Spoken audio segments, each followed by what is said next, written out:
Good morning, good afternoon, or good evening, depending upon where you live around the world. This is probably my fifth or sixth attempt at making this very short, hopefully, video. We have moved on somewhat from the hub dome situation, and I'm contemplating now using under battens and or over battens for different uses.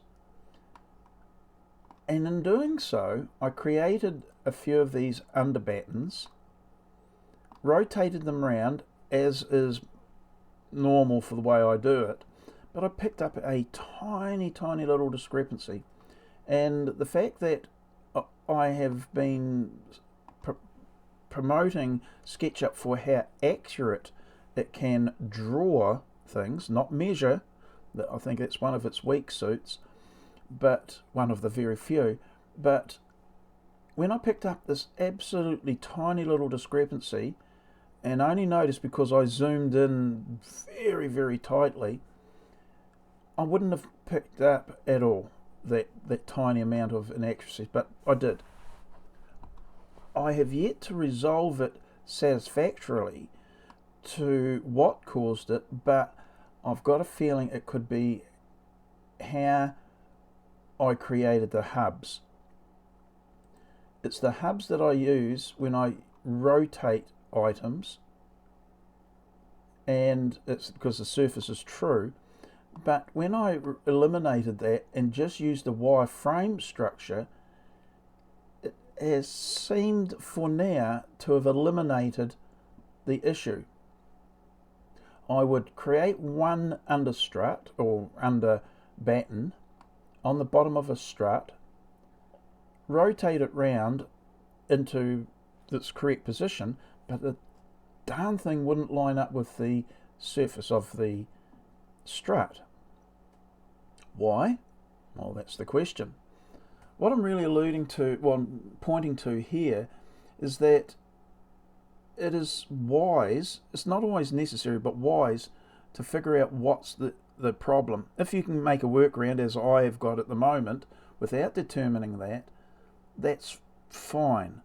But it would be good to now perhaps reconsider how you draw or manipulate the images. The idea being that if you have an underlying structure that you think is geometrically perfect, it probably is prudent to continually use that item for all your drawings and manipulations, rather than introducing another component such as the hubs upon which there's manipulation and cajoling it into where you want it, and then wondering why you're getting problems. Having fewer items like a wire structure that you can make use of, the less likely you are to introduce during your modeling procedures to create an error. In theory, that should not occur, but in practice, it's not always, a theory and practice not all the same. I think it was an Einstein's quote, and I use that in one of my Skype or Zoom motto, because as much as we like to purport how well things are going in theory, especially theoretical things, in practice you've got to be a little bit mindful. And I've actually created in other series, almost just about all the series I create, there will be something touching on this point, and the Dome series is now receiving that pearl of wisdom. Don't assume.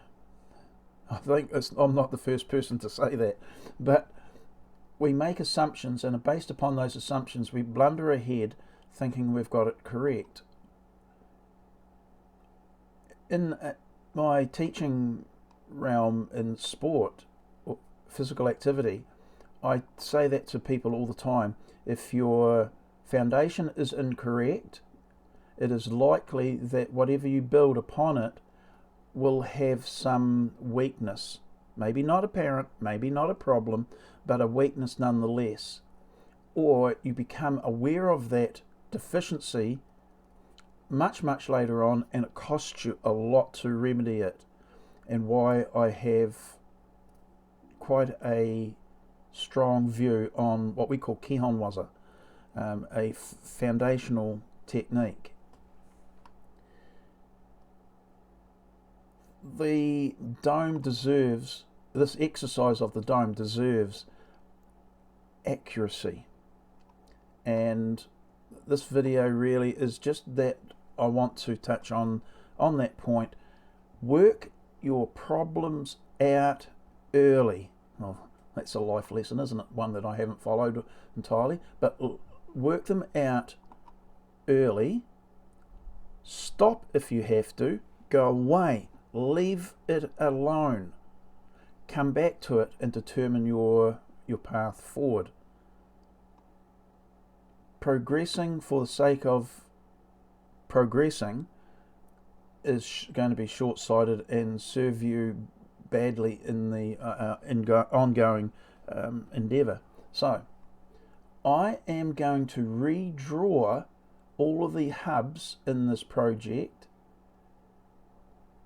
on this one model and delete all the other iterations of it, and hopefully some of that inaccuracies, stumbling around with words this morning, will be reduced or eliminated, hopefully.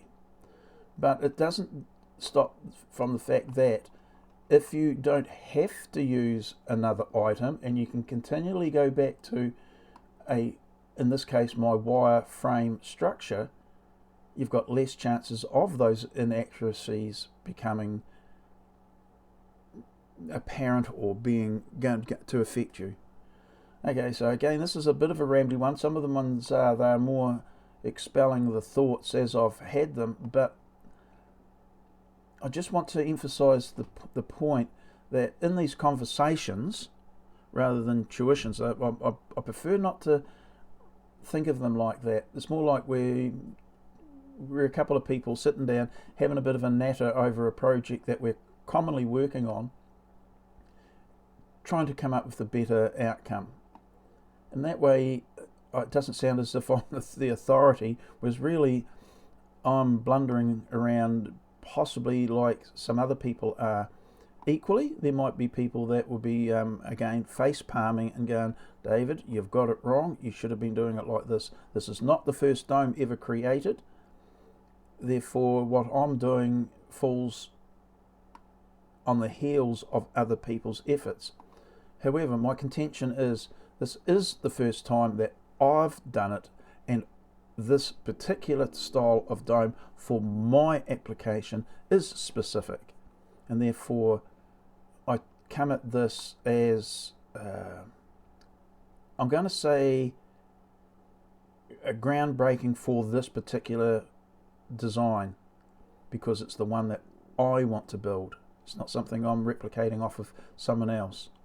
Okay, waffly, that always means time to go, so I'll leave it alone there, but we've acknowledged a problem. I think I've got the workaround, if not the solution. Righty-ho, that's it. Better go. See you later. Bye.